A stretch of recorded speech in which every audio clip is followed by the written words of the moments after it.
texto para hoy es Marcos 13. Vamos a estar leyendo versículo 32 hasta 37. Entonces, abre la Biblia para estar mirando conmigo. Mientras que están buscando, quiero hacer una pregunta. Si tuviste la oportunidad de ver el futuro de tu vida, ¿no? Si Dios te vino y dice, bueno, te voy a demostrar todo lo que te viene, todas las cosas que no están en tu control, que te va a pasar, y hasta te voy a mostrar tu fin, la forma que vas a morir. Y Dios te pregunta, bueno, ¿prefieres saber o no saber? ¿Qué harías en ese momento? ¿Cómo vas a responder a Dios si te da la oportunidad de ver toda tu vida adelante? Si puedes ver todas las cosas que te va a pasar y todas las cosas que va a estar afuera de tu control, que te puede pasar en los próximos años, hasta el día y la forma en que tú partes con el Señor y estás ahí en la gloria. ¿Prefieres saber o no saber? Y es una pregunta interesante, no es algo que vamos a encontrar, así que no es muy relevante. Pero si pensamos, creo que la mayoría de las personas van a decir, ¿sabes qué? Prefiero no saber. Prefiero vivir en esta vida, no sabiendo exactamente lo que va a pasar mañana, mientras que confío en el Señor. Espero y vivo en este mundo sabiendo que mi vida está en la mano de Dios, sin saber qué va a pasar mañana y menos cómo va a terminar mi vida. Así es la mejor forma de vivir, ¿verdad? Y hoy vamos a estar hablando en Marcos 13 de un momento que Jesús va a decirnos algo, la cosa más cierta sobre su venida, ¿verdad? Él va a compartir con sus discípulos y con nosotros el hecho más concreto, la cosa que podemos confiar más que otra cosa, por la forma tan directa que Jesús dice, va a explicar la única cosa que podemos saber. Y es lo que no podemos saber. Vamos a ver Jesús enseñándonos hoy que la única cosa que está cierta, que podemos saber sin duda, es que no sabemos el tiempo, el día y la hora. No sabemos cuándo Jesús va a volver. No sabemos. Y eso es por un propósito. Eso es lo que quiero ver hoy. ¿Qué es el propósito? ¿Qué es el fin de este hecho? Que Jesús hace tan claro, pero perdimos tantas veces como la iglesia y intentamos poner fecha en lo que Jesús nos ha enseñado que no podemos saber y no vamos a saber. Así que vamos a leer lo que dice en Marcos 13, el versículo 32. Y leen conmigo, por favor. Dice, pero de aquel día y de la hora nadie sabe, ni aun los ángeles que están en el cielo, ni el Hijo, sino el Padre. Mirad, velad y orad, porque no sabéis cuándo será el tiempo. Es como el hombre que yéndose lejos dejó su casa y dio autoridad a sus siervos y a cada uno su obra. Y al portero mandó que velase. Velad pues, porque no sabéis cuándo vendrá el Señor de la casa, si la anochecer, o a la medianoche, o al canto de gallo, o a la mañana, para que cuando venga de repente no os halle durmiendo. Y lo que a vosotros digo, a todos lo digo, velad. Oramos. Qué importante, Padre, qué importante, Señor, de estar pronto, estar listos, estar velando por la venida de Jesús. En aquel momento ni Jesús sabía la hora y nosotros tampoco podemos saber la hora, Padre. Y pido que ese hecho, esa verdad nos puede capturar, nos puede formar, Señor, en nuestros pensamientos en nuestros pensamientos sobre tu venida, sobre el futuro y sobre nuestra confianza en ti. Y podemos, Señor, estar listos dentro de esa incerteza, esa incertidumbre sobre tu venida que nos puede empujar de velar, de ser una iglesia, de ser un pueblo que está velando, que está despierto, que está listos. Pido, Señor, que haces ese afecto en nuestras vidas, que abras nuestros oídos, que abras nuestros ojos en este tiempo para reflexionar una vez más en tu palabra y que podamos escuchar tu voz, que podamos escuchar de lo que quieres decir a nosotros hoy. En el nombre de Jesús. Amén. ¿Por qué es tan común, hermanos, que desobedecemos las palabras de Jesús y en lugar de decir, bueno, acepto que no puedo saber, acepto que la venida de mi Señor está dentro de la sabiduría de Dios en el cielo, que es su tema, es su problema, es su situación, y yo no puedo saber por qué es difícil aceptar eso? ¿Por qué queremos saber tanto y por qué seguimos desobedeciendo? La verdad, nosotros temamos de lo que no sabemos. Eso es nuestra naturaleza humana, pecaminosa, que temamos lo que no sabemos, de lo que somos ignorantes. Tenemos temor. Cuando vamos al primer día de la escuela, es un día de temor. ¿Por qué? Porque no sabemos cómo va a ser, cómo va a ser la maestra. El primer día de trabajo es difícil porque no sabemos cómo va a ser, qué me va a pedir. Cada cosa así que no sabemos cuando entramos es un momento de miedo. Yo me gusta nadar en el mar, pero me da tremendo miedo porque me imagino cualquier cosa que está nadando conmigo, ¿no? Porque dentro del agua no ves todo. Estás ignorante de todo lo que está adentro del agua contigo. Y nosotros como seres humanos tenemos esta naturaleza de querer saber. Cuando no sabemos algo, de que queda algo en duda, queda algo nubloso, queremos saber. Y acá tenemos Dios diciendo, hasta acá, hermano, hasta acá llegas. No puedes saber la hora que voy a volver. Esto es algo que no vas a descubrir. Por más que lees la palabra, por más que estás estudiando Apocalipsis, estás estudiando Daniel, estás en el seminario, estás mirando todos los videos de YouTube, nunca vas a saber. Nunca vas a saber. Es la única certeza que tenemos de la venida de Jesús. Que va a venir y que va a venir en un tiempo que nadie espera. Interesante anotar que tenemos muchas sectas hoy en día, religiosas falsas, que andan por ahí, y uno de los hilos que corren por todos esos movimientos, religiones nuevas dentro de la fe cristiana, una cosa que comparten en común es que siempre ponen fecha en la venida de Jesús. La escatología de la iglesia, que es el estudio de los fines de los tiempos, es donde nace todas estas falsas enseñanzas, todos estos falsos maestros, todas estas sectas que están por ahí. Los mormones, los testigos de Jehová, por ejemplo, nacieron con la idea de un hombre, especialmente los testigos de Jehová, nacieron con la idea de un hombre diciendo, yo sé cuándo Jesús va a volver. Y puso fecha. Y cuando ese día vino y no llegó Jesús, dijo, entonces vino, puso otra fecha. Y la gente que seguía a él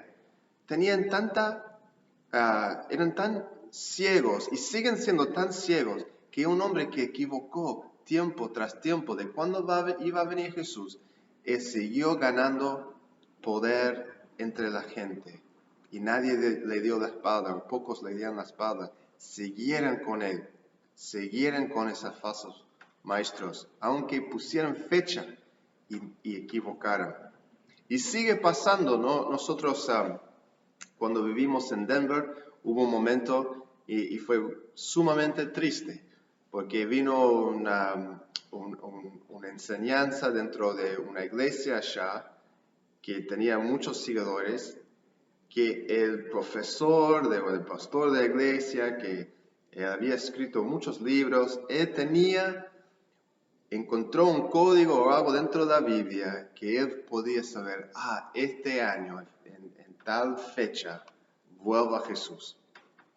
Y tenía tan convencido de muchos de los fieles en su iglesia que la gente vivía como fue el último año de su vida. Jóvenes, gente de familia, gastaran todos sus recursos, vendieran sus casas, vendieran sus autos, se fueran viviendo así como no hubo mañana. Y me acuerdo ese día porque llegó de ser conocido en los medios y hubo una entrevista de un diario en aquel tiempo, de una familia, y está diciendo, ¿estás seguro que Jesús vuelva? Y dijeron que sí, Jesús vuelva. Y nosotros hemos vendido todo y sabemos que viene Jesús, así que ¿por qué vamos a tener ahorros? ¿Por qué vamos a... Bueno, ni mandamos a los niños a la escuela este año, ¿para qué van a estudiar si mañana no hay? Y ese día vino, obviamente, y pasó. Y me acuerdo el día que iba a volver Jesús, estaba en el auto escuchando el radio y las bromas y las burlas que hacían hacia esas personas. Y realmente cómo ensuciaran la fe, ¿no? Cómo ensuciaran a aquellos que realmente están esperando la venida de Jesús. Se veían como payasos, engañados por un hombre que en lugar de ver claramente las escrituras de las palabras de Jesús diciendo, no vas a saber, y dijo, sí, nadie más, ni Jesús va a saber, pero yo voy a saber. Qué orgullo, qué engaño, que no sean engañados por lobos vestidos de ovejas, hermanos. Bueno, uno de los problemas acá, antes que seguimos con el propósito de lo que quiere decir Jesús acá, uno de los puntos importantes acá que surge es la idea cuando Jesús dice en versículo 32, dice, ni aun los ángeles, nadie sabe, ni aun los ángeles que están en el cielo, ni el Hijo. Ni del Hijo. Entonces, algunos van a tomar y decir, bueno, Jesús era ignorante de cuándo iba a volver, solo Dios el Padre sabía. Algunos van a tomar esta oportunidad para decir, bueno, entonces Jesús no puede ser Dios, no puede ser divino. Si Él no sabía, Él era ignorante, Dios sabe todo, ¿cómo podemos decir que Jesús no sabía? Y esta es una oportunidad para explicar una doctrina importante de cómo era la naturaleza de Jesús. Jesús era el Dios hombre. Era Dios, el Hijo de Dios, bajando del cielo, tomando forma de un siervo, tomando forma de un bebé. Y en su naturaleza tenía las dos partes. Tenía la naturaleza humana y tenía la naturaleza divina. Y eso es como entendemos Jesús, porque cuando Jesús caminaba por la tierra, sabemos que Dios es omnipresente, ¿verdad? Dios es por todos lados. No podemos ir a un lugar donde Dios no está. Jesús en su humanidad, en su humildad, Él era en un local. Jesús no estaba acá y también al mismo tiempo allá. No estaba en Galilea y al mismo tiempo en Jerusalén. No, estaba en un lugar presente. Y también, aunque vemos su poder mostrado en muchas cosas, en su conocimiento, dice en Juan que Él conoció los corazones de los hombres. Así que cuando alguien vino a Él hablando, Jesús podría entender su corazón, sus motivos. Pero Jesús en su humanidad no tenía conocimiento de todo. Y en eso Jesús está diciendo, confesando acá, que yo no sé la hora ni el día que voy a volver, ¿no? Qué grande decir eso, que admitir. Y el enfoque no es para saltar acá y decir, Jesús no sabía. Es decir, ni aún Jesús sabía, entonces, ¿cómo puedo saber yo? ¿Cómo puedo yo investigar y entender y saber si ni Jesús, siendo sin pecado, entendiendo el corazón de Dios, viviendo perfectamente de voluntad de su Padre, cómo Él no sabía? ¿Ah? Y lo que entendemos es, ahora Jesús siendo glorificado, que sabe la hora. Es lo que yo entiendo, que siendo ahora en el cielo, siendo ahora en la diestra del Padre, no es ignorante, pero en el tiempo de que antes que ascendió al cielo, fue glorificado en ese sentido, que resucitó, Él no sabía la hora que iba a volver. Entonces es un tema de tener humildad enfrente a este tema. Si Jesús no sabía, nosotros tampoco vamos a saber y tenemos que aceptar. Pero este está trayendo un tema interesante, ¿no? Entre todo lo que es la vida de fe, la vida de cristiano. Porque a veces hablamos de la incertidumbre como una duda, o una duda como un enemigo de nosotros, como algo que debemos evitar en todo costo, y a veces no toleramos dentro de las iglesias muestras de duda, flaqueas de fe. Cuando alguien está expresando, o no tiene libertad a veces dentro de la iglesia de expresar algo menos que fe plenamente, fe perfecta, fe que no flaquea, que no tiene ninguna duda, ¿no? Pero en realidad nosotros luchamos de no estar cierta, de incertidumbre. Pero en este caso, parece que en este caso de Jesús, hablando de su venida, su segunda venida, parece que está hablando en una forma positiva. Que Él está hablándonos y está diciendo a su iglesia algo específico. Tú no vas a saber algo. Y dentro de eso tiene esa gran expresión, exhortación de velar, de estar preparado, de estar guardado, ¿no? Eso es todo el tema del capítulo 13 de Marcos y todo lo que Jesús quiere apuntar, y que nosotros cuando miramos el futuro, cuando miramos la venida de Jesús, que estamos listos, preparados, que estamos velando por ese día. Entonces, en este caso, la incertidumbre produce algo en nosotros. Y lo que vamos a ver es que esta incertidumbre produce en nosotros un anhelo y produce en nosotros de estar listos, ¿no? La incertidumbre nos mantiene listos para lo que Dios quiere que hagamos, listos por su venida. Y entonces eso es lo que quiero ver con el tiempo que queda. ¿Cómo es? ¿Qué produce en nosotros la incertidumbre que Jesús va a volver, o el tiempo que Jesús va a volver? Es una gran diferencia, ¿verdad?, entre incertidumbre que Jesús va a volver y incertidumbre cuándo va a volver. Pero esta incertidumbre de los tiempos de Dios produce en nosotros varias cosas. Y eso es lo que quiero ver ahora. Primeramente, produce en nosotros la fidelidad. Produce en nosotros la fidelidad. Hay una parábola acá, empezando en 34. Es una parábola chica, pero es una parábola. Es una historia, una historia que enseña una verdad espiritual.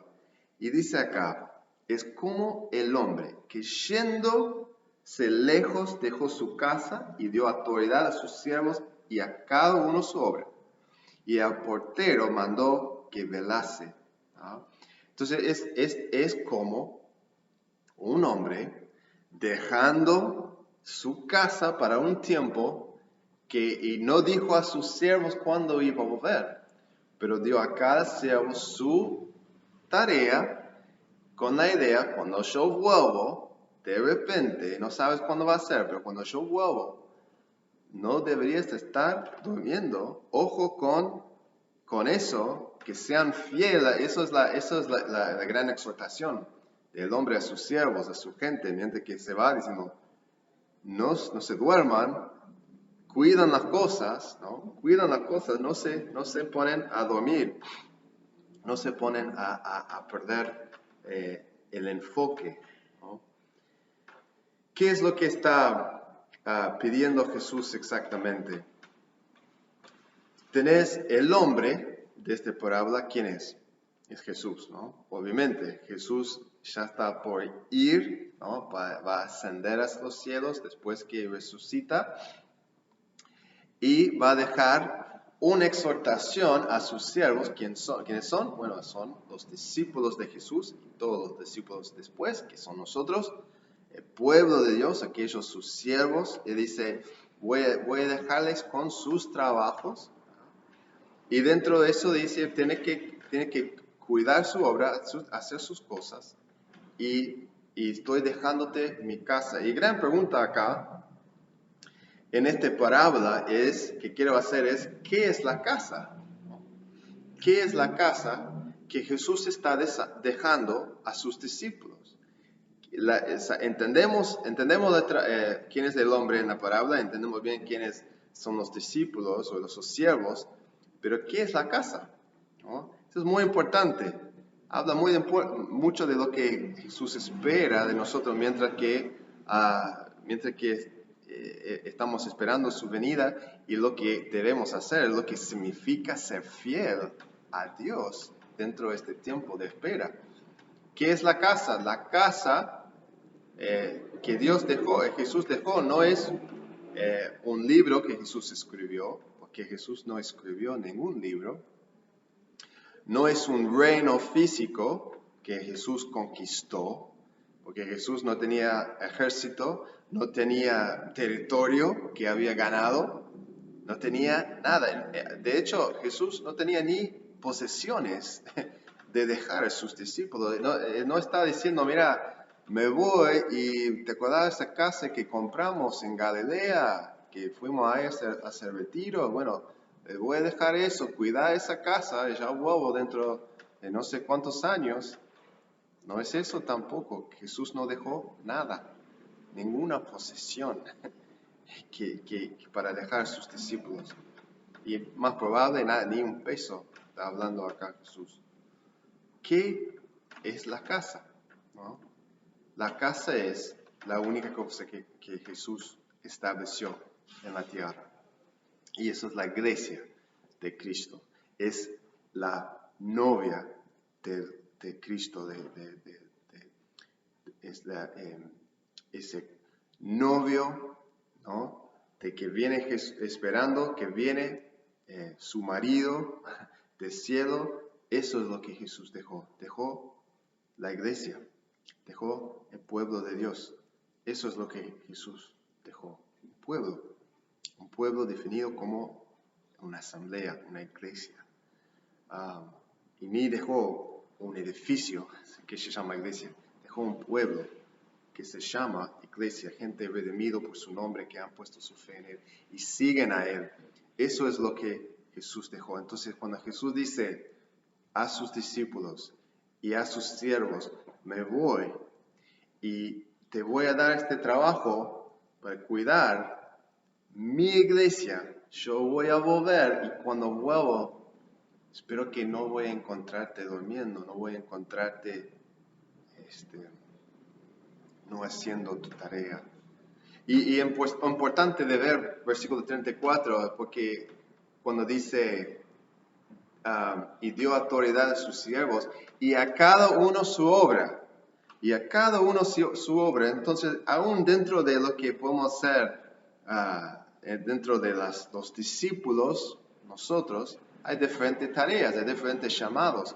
Como los siervos en la historia, unos van a estar haciendo una cosa, otros van a hacer otra cosa, y cada uno va a hacer tu tarea. La fidelidad a la iglesia, la fidelidad a la obra de Dios, se ve diferente a cada uno. Pero el punto que quiero hacer acá es que la incertidumbre de la venida de Jesús, de cuándo va a volver Jesús, produce en nosotros una fidelidad y nos impulsa de cuidar la iglesia, de cuidar lo que Jesús amaba, entregó su vida para redimir, su pueblo, la iglesia. Entonces, pensando así, aquel que tiene fe en Jesús, pero no quiere saber nada con la iglesia, es un siervo infiel. Es como si un hombre dejó su casa y dijo a su siervo, mira, cuida la casa, ¿tá? Y ya vuelvo. Y cuando vuelve el hombre encuentra la casa robada, destruida, en llamas, y va a su siervo diciendo, ¿qué estás haciendo? Y el siervo dijo, bueno, yo cuidaba tu casa en mi manera, Señor. Yo tenía mi casa, mira, tenía mi familia, tenía cosas para cuidar. No podía estar cuidando tu casa también, era muy ocupado, tenía tal cosa, yo sabía que movía, pero mira, imagínate, ¿no? Las palabras, imagínate la vergüenza de recibir un llamado del Señor, de cuidar algo, pero decir, no voy a hacerlo, me voy para lo mío, me voy a seguirte en mi manera. Voy a obedecer tu mandado de cuidar tu iglesia en mi manera. El día que viene el Señor para su pueblo, aquellos que piensan que pueden simplemente obedecer a Jesús en su manera y no cuidar lo que Jesús ama y no cuidar la iglesia, que no eran fieles de cuidar la iglesia, van a encontrar vergüenza en ese día. Y temo para esas personas lo que van a encontrar. Este es difícil, hermanos, es una palabra dura. Uno puede decir, ¿y el amor de Dios dónde está? El amor de Cristo que nos ama y nos murió en la cruz por nosotros y viene a buscarnos. Bueno, tenía una vida difícil y tenía muchas cosas para hacer. Dios no me va a juzgar, no hay condenación para aquellos que están en Cristo. Yo le hacía lo mío, pero estás siendo muy duro con esta palabra. Pensad que es duro, hermanos, que nosotros estuvimos merecidos del infierno y estamos viviendo en la oscuridad, estamos viviendo lejos de esperanza. Y Jesús entró en nuestra vida y nos redimió. Jesús nos salvó, que nos levantó, nos puso en un lugar con ropa fina y nos vistió y nos dio no solo eso, pero la gracia de decir, tú, acá está lo que amo, acá es mi iglesia, acá quiero que cuidas, mientras que vives, mientras que estás, antes que vengas conmigo para la eternidad, tenés algunos años en tu vida de cuidar mi iglesia, cuidar lo que amo, cuida mi casa, cuida, Señor, y cuida y sea fiel de proteger, de guardar, de alimentar, de ser una bendición para los otros hermanos. Y uno puede decir, llega ese día, qué gracia, eso no es duro. Que cuando Él nos da tanta gracia que va a esperar que reaccionamos con fidelidad y no con frialdad, no con injusticia, no con egoísmo, pero que vamos a entregar nuestras vidas para esa causa. Así que primeramente vemos que la incertidumbre en ese sentido, hermanos, produce fidelidad y produce fidelidad hacia la casa de Dios, hacia lo que Jesús dejó y lo que Jesús va a buscar cuando vuelva. También produce en nosotros una dependencia. Tenemos creo que un pensamiento, un deseo natural de saber el futuro, tenemos eso. Entre la iglesia y afuera de la iglesia hay gente que paga mucha plata para saber el futuro y escuchan de aquellos que dicen que saben el futuro. Tenemos que reconocer eso. Y es un pensamiento natural y a veces para mí muy equivocado. Que como un cristiano llegamos a un lugar donde podemos ir a la izquierda o a la derecha, ¿no? Puedo elegir esta carrera o o puedo casarme con ella o con ella, o puedo ir a mudarme a este pueblo o este pueblo, puedo estudiar tal cosa o tal cosa, y tenés tantas decisiones que uno tiene que hacer, y son difíciles, ¿no? Y a veces queremos decir, Dios, muéstrame lo que quieres que haga. Entonces, hasta hasta sentimos más cómodo de tirar los dados y decir, bueno, Dios, mañana lo voy a poner un señal y si vos quieres que yo haga tal cosa, tal cosa va a pasar. O hasta voy a tirar un peso en el aire que se levanta en tal lado, significa que quiere que haga tal cosa. Entonces, es un deseo natural, pero viene de una naturaleza pecaminosa. Es la naturaleza no tomar responsabilidades por las decisiones que hacemos. Queremos culpar a Dios. Y hasta que quizás has aprendido que Dios, si uno pide de Dios, te va a mostrar el futuro, te va a mostrar que su voluntad, si vos elegís la puerta B, vas a seguir a tener tal cosa pasó, después tal cosa va a pasar, y ahí vas a encontrar, bueno, entonces voy a entrar. No, que Dios dice, entra, elige, y si entras en puerta B, si es una puerta abierta para ti, vas a saber del otro lado lo que es. Dios no nos promete mostrarnos el futuro en ese sentido.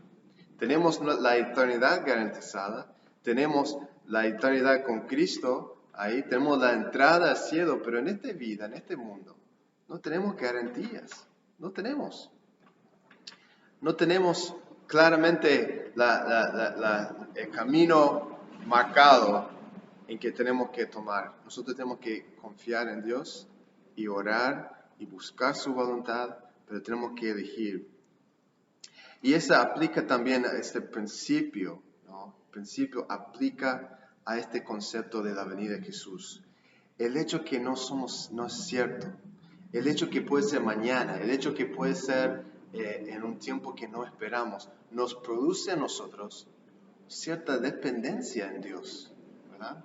Es algo que dependemos, es algo pendiente, es algo que debería estar en nuestra mente, en nuestro corazón, todo el tiempo. De estar listo, de velar, ¿no? Debemos siempre estar atentos, ¿no? Debería estar algo siempre en nuestro corazón de la venida de Jesús. Cuando hacemos la Santa Cena, siempre debemos entender, estamos haciendo estamos declarando, venga Jesús, venga Jesús.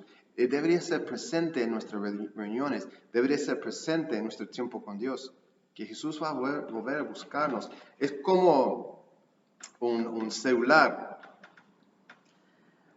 Si uno tiene un celular y estás esperando un llamado importante, quizás te ha pasado una vez que estás esperando un llamado importante que va a pasar ese día, no sabes de qué punto en el día te va a llamar, pero sabes, me va a llamar. Entonces, todo el día, ¿qué haces?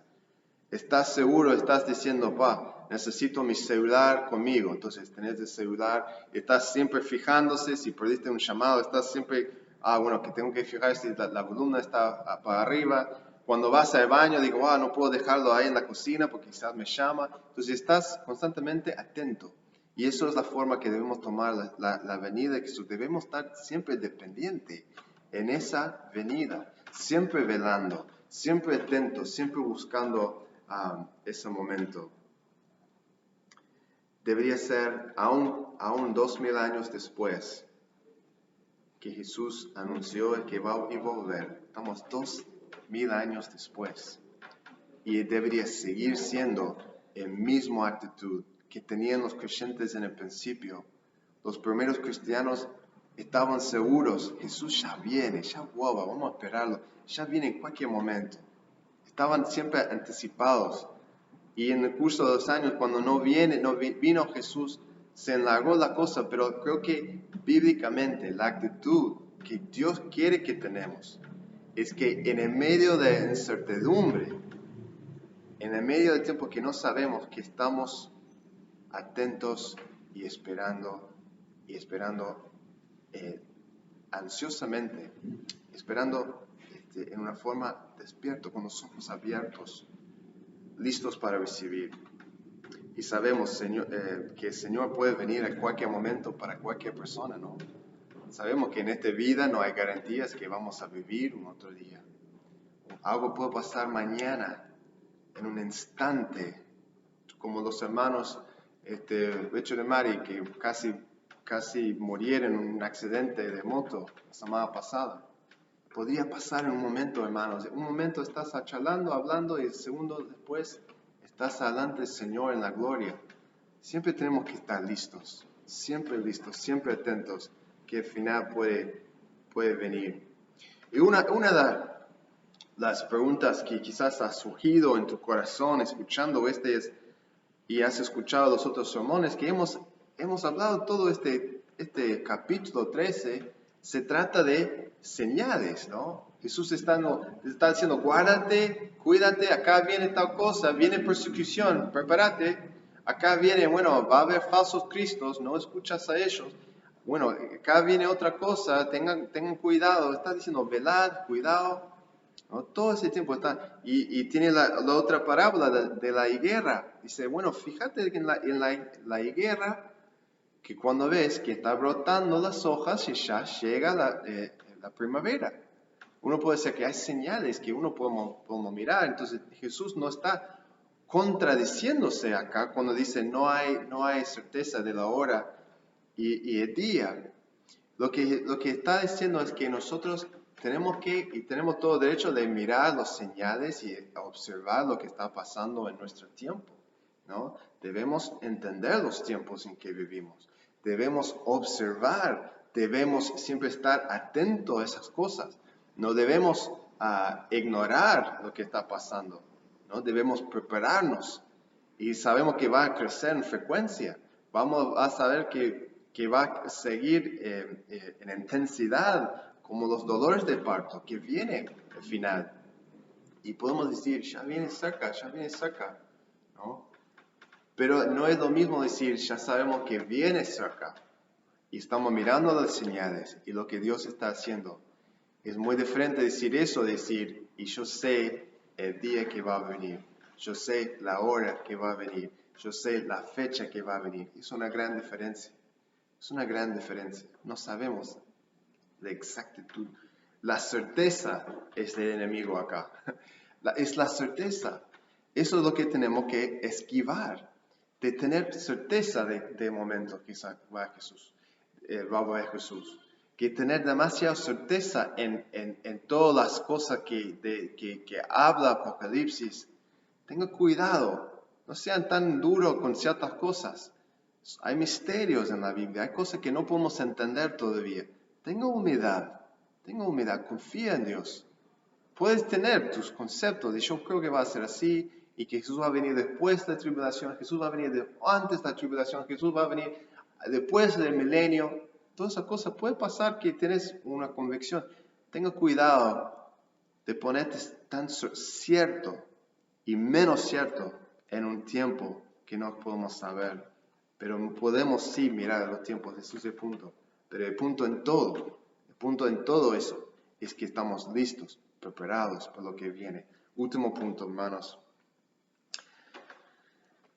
La incertidumbre produce en nosotros santidad. Santidad. El opuesto, ¿tá?, de la infidelidad, ¿tá?, o la fidelidad, digamos, perdón. El opuesto de la fidelidad es dormirse. Dentro de esta parábola, aquel que duerma está infiel. Y eso es el punto que Jesús quiere hacer. Yo tenía un trabajo cuando era joven, estaba estudiando en la facultad y agarré un trabajo dentro de un torre de apartamentos. Era un torre de, no sé, 40 pisos, era muy grande, pero tenía la responsabilidad de cuidar la puerta, era portero. Y en cierta forma fue el trabajo más fácil que he tenido en mi vida, pero también la más difícil, porque lo que agarré es el horario nocturnal. Yo estaba ahí en la noche, y estaba desde 10 de la noche hasta 6 de la mañana, estuve ahí en la puerta, dejando que entran la gente y llamando para arriba, y era viernes en la noche, entonces recibí toda la gente que estaban volviendo de sus fiestas y todo, y entraron así. Y eso es lo que experimenté y fue tan difícil porque toda noche dormía toda noche y esa noche tenía que mantenerme despierto y ahí 3, 4 de la mañana hubo un silencio sin nada hacer, sino cuidar la puerta. Y yo sufrí muchísimo en ese trabajo. Imagínate si mi jefe entraba para ver cómo estoy y se encuentra que estoy ahí durmiendo y todo el edificio está regalado para la gente que puede entrar y robar. Eso es lo que Jesús está hablando. De dormir es el pecado, de dormir es ser infiel, de no estar listo, de no estar atento. Por eso es tan importante la palabra acá, velar. Es lo que termina. Yo los digo a vosotros, 37 dice, y lo que a vosotros digo, a todos lo digo, velad, velad, mantengan listos, manténganse fuertes y preparados. Velad es hacer velorio. Si has hecho un velorio en tu vida, es una gran lucha y gran bendición. He hecho algunos en mi otra iglesia y siempre era una lucha para mí de mantenerme atentos en esas noches de orar.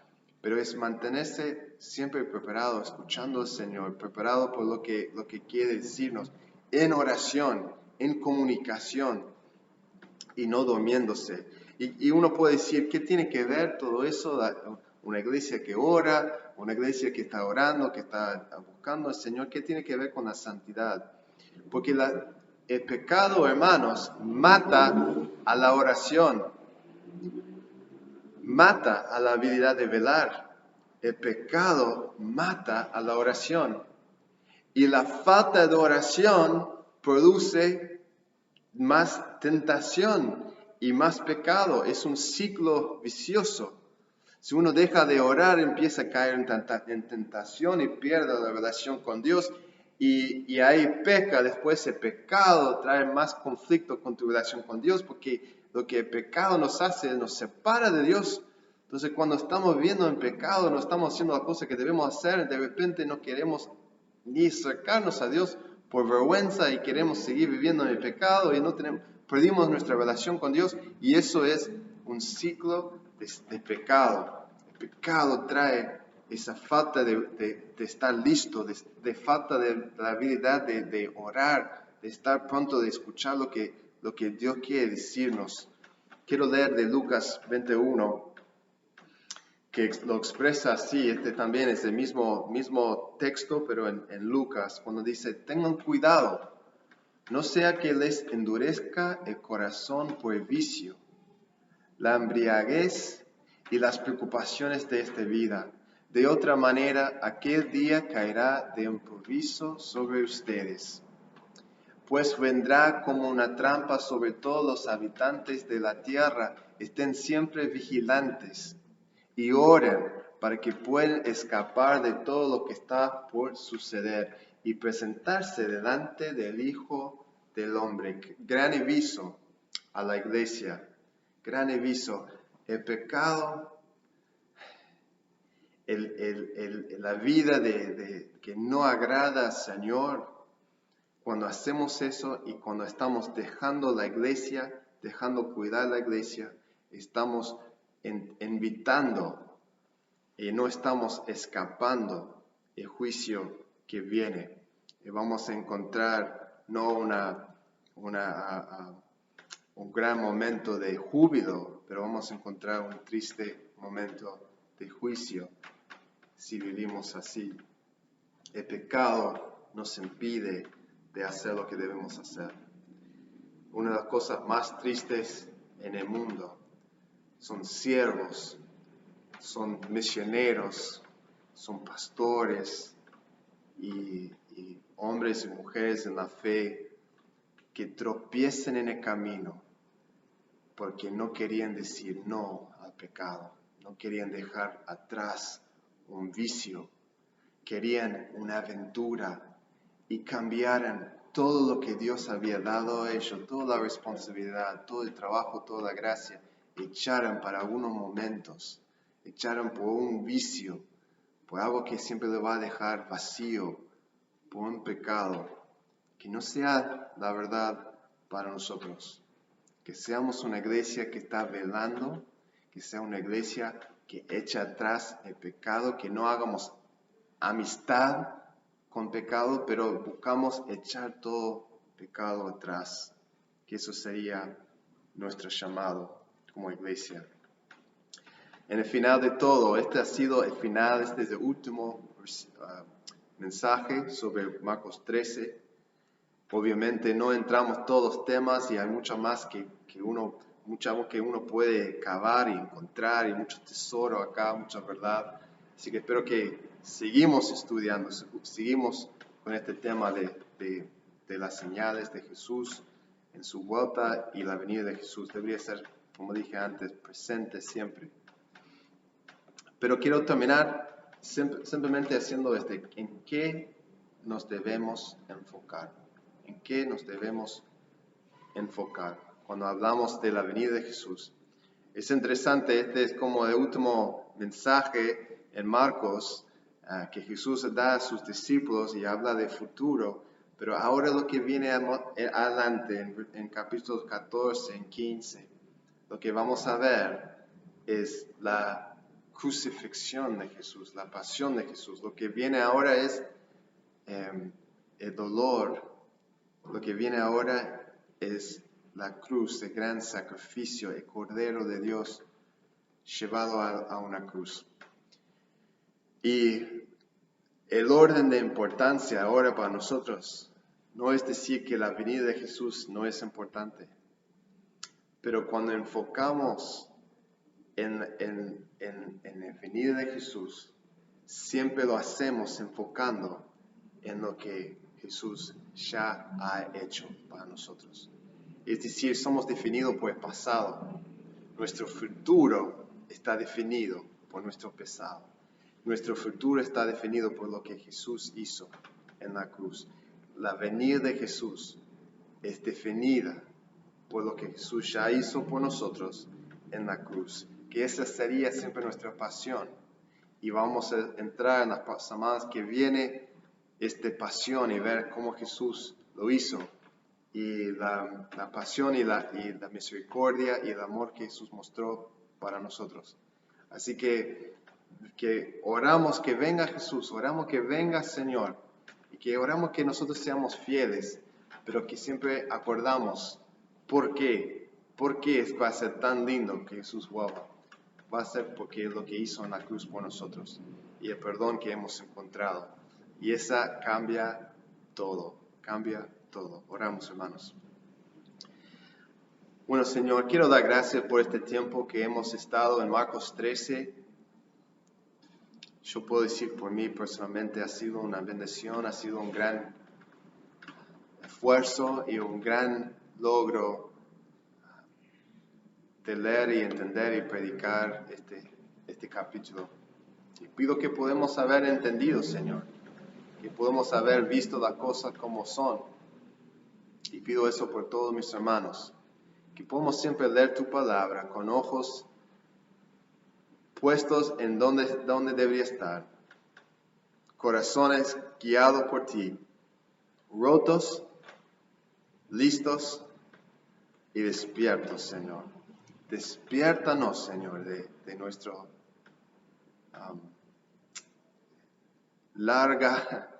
larga siesta, Señor. Despiértanos, Señor, aquellos que necesitan levantarse de la cama. Rezónganos, exhórtanos, Señor, para aquellos que no están siendo fiel a su iglesia. Pido que podamos, Padre, agradarte. Y cuando vuelvas, que podamos ser fiel de lo que tú has dado a nosotros. Y el llamado que has puesto a nosotros. Que esa sería nuestra pasión, nuestro gran anhelo. Qué privilegio tenemos, Señor, de servirte. Qué privilegio tenemos de ser llamados hijos de Dios.